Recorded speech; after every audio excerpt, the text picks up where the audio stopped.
Bonjour et bienvenue sur bossthemath.com, je suis Corinne Huette et je te propose aujourd'hui une 4e vidéo d'algorithmique consacrée à la boucle pour. Alors la boucle pour s'utilise en algorithmique lorsqu'une suite d'instructions se répète et qu'on connaît le nombre de répétitions. Alors tout d'abord, qu'est-ce qu'on appelle boucle en algorithmique? Eh bien, en algorithmique, une boucle, on dit aussi parfois une structure itérative, est une répétition d'instructions.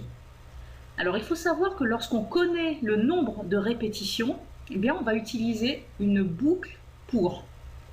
Par exemple, pour répéter 50 fois une suite d'instructions, voici ce qu'on écrit. On va écrire pour i allant de 1 à 50, eh bien, on fait notre suite d'instructions. Et on n'oublie pas de fermer ce pour avec une fin de pour. Alors le nombre i que tu vois ici, en fait, c'est ce qu'on appelle en algorithmique un compteur. Il va compter les nombres en allant de 1 à 50. Tout d'abord, i vaudra 1, on fait notre instruction. Ensuite, i vaudra 2, on fait notre instruction. Ensuite, i vaudra 3, on fait notre instruction, etc. Et à la fin, i vaut 50 et on fait notre instruction. Voilà comment on écrit une boucle lorsque l'on connaît le nombre de répétitions. Alors tu verras dans la vidéo suivante que lorsque l'on ne connaît pas le nombre de répétitions, mais qu'on sait quand est-ce qu'on va s'arrêter, quand on a une condition d'arrêt, eh bien on utilisera aussi une boucle, mais ce ne sera pas une boucle pour, ce sera ce qu'on appelle une boucle tant que. Donc tu verras ça dans la partie 5 d'algorithmique. Voici un premier exemple d'utilisation de la boucle pour. On place 500 € à la banque au taux annuel de 3% pendant 20 ans. Alors qu'est-ce que ça signifie? Eh bien, je place 500 € à la banque et chaque année, cette somme va augmenter de 3%, c'est-à-dire qu'elle va être multipliée par 1 plus 3 sur 100, c'est-à-dire par 1,03. Donc la première année, on aura une certaine somme, puis cette nouvelle somme sera encore multipliée l'année suivante par 1,03, on aura une nouvelle somme, puis cette nouvelle somme sera de nouveau multipliée par 1,03 l'année suivante, etc. Et on répète ceci pendant 20 ans. On se demande quelle est la somme obtenue au bout de ces 20 ans. Alors évidemment, on pourrait le faire sans algorithme, en faisant tout bêtement 500 fois 1,03 fois 1,03 fois 1,03, et on fait ça 20 fois. Mais ce que je souhaiterais pour te montrer un petit peu ce processus de répétition, c'est d'écrire un algorithme qui nous permet de connaître la somme obtenue après 20 ans. Donc plutôt que d'écrire 20 fois de suite l'instruction multipliée par 1,03, eh bien on va utiliser une boucle pour. Pourquoi une boucle pour? Eh bien tout simplement parce qu'on répète l'instruction multipliée par 1,03 et qu'on connaît le nombre de répétitions, c'est-à-dire 20 fois. Alors, on y va pour l'algorithme. On va d'abord l'écrire en langage naturel. Donc, la première chose à dire, c'est que notre somme de départ, c'est 500 €. Donc, on va l'appeler S. Et on va dire que S prend la valeur 500. Ensuite, je commence à faire mes répétitions. Donc, boucle pour I allant de 1 à 20, puisque je répète 20 fois la même instruction.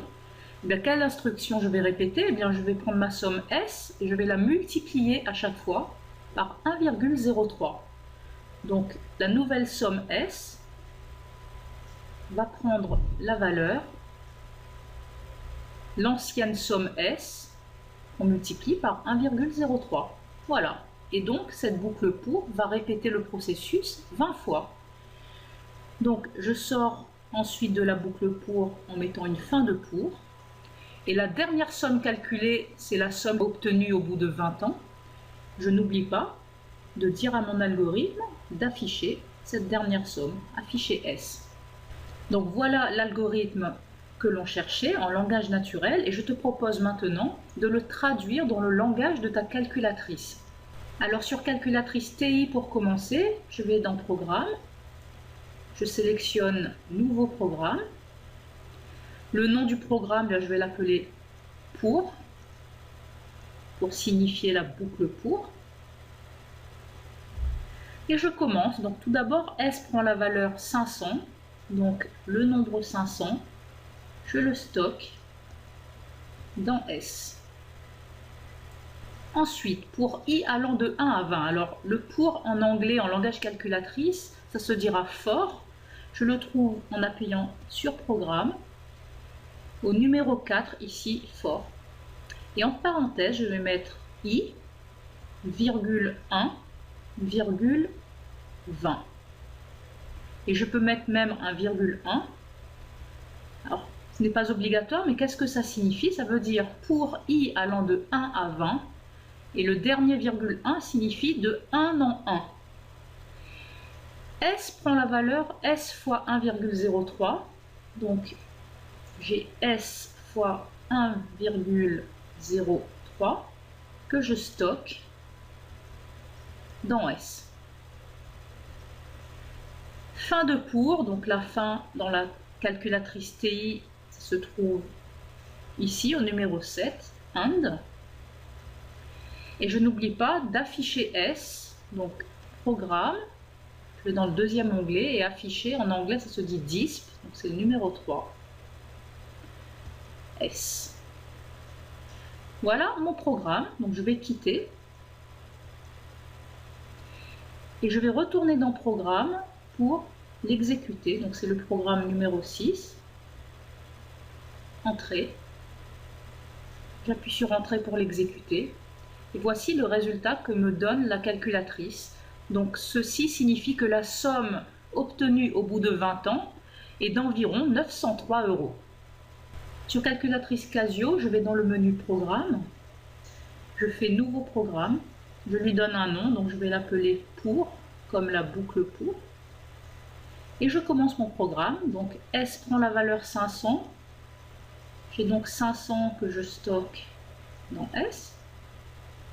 Ensuite, pour I allant de 1 à 20, donc le pour, on va le trouver dans Programme ici, en faisant Shift var. L'onglet Comme, donc ici on retrouve si alors sinon, on va dans la flèche suivante et on a le for du pour. I allant de 1 à 20, alors on va d'abord mettre 1, puis une flèche vers I, et tout 20. Donc c'est comme ça que l'on écrit pour I allant de 1 à 20 sur Casio. Ensuite, S prend la valeur S fois 1,03.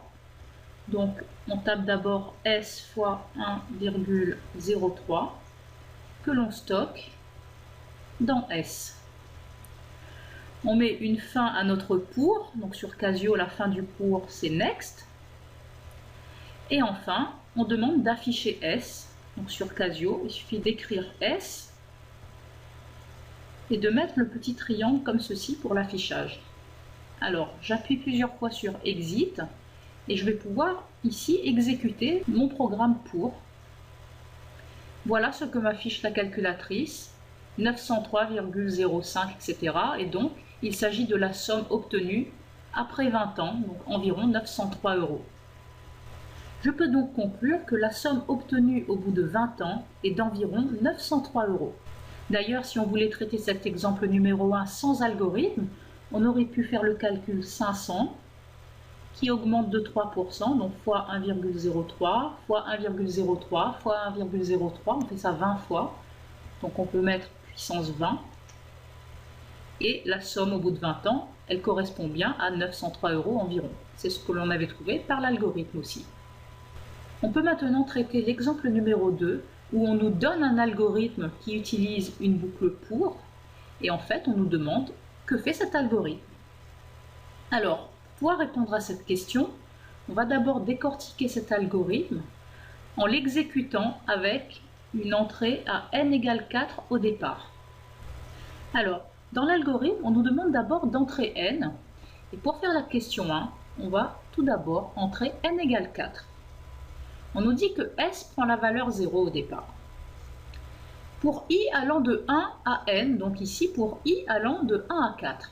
Alors, ce que je te propose de faire, c'est de faire un tableau avec une première ligne pour I qui est notre compteur, donc I va de 1 à 4, donc il vaut 1, ensuite 2, ensuite 3, ensuite 4.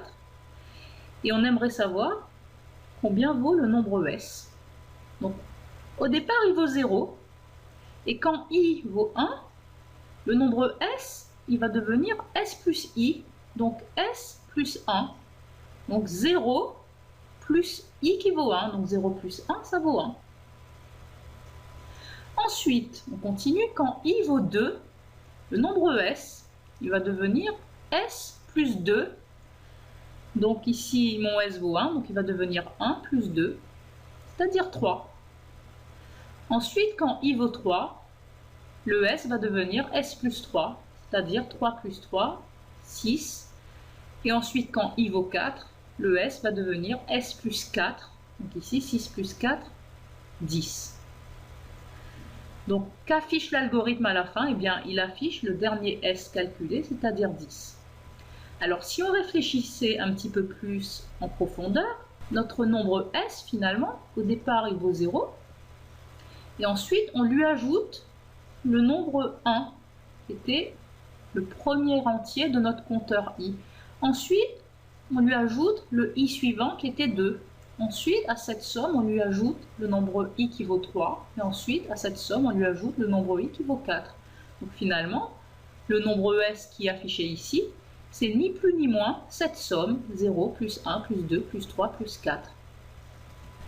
On peut passer à la question 2 qui nous demande que fait cet algorithme dans le cas général où on entre un entier n au départ. Eh bien, si tu as compris le principe lorsque n est égal à 4, eh bien, peu importe la valeur de n que l'on va rentrer au départ, l'algorithme va calculer et va afficher la somme 0, plus 1, plus 2, plus 3, plus etc. plus n. Alors éventuellement, le 0, on peut l'oublier. Donc l'algorithme va afficher la somme des premiers entiers jusqu'à n. C'était donc un deuxième exemple d'utilisation de la boucle pour, et je te conseille, lorsqu'un algorithme te semble compliqué, de traiter d'abord un cas particulier, ici on a traité le cas où n égale 4, pour ensuite pouvoir comprendre le cas général. Eh bien, c'est la fin de cette 4e vidéo d'algorithmique consacrée à la boucle pour. Si cette vidéo t'a paru claire et utile, surtout dis-le dans les commentaires en dessous de la vidéo, ça fait toujours plaisir. Je t'invite maintenant à passer à l'action et à télécharger la feuille d'exercice corrigée qui est juste en dessous de la vidéo pour t'entraîner sur cette boucle pour. Eh bien, je te remercie en tout cas d'avoir visionné cette vidéo sur bossthemath.com.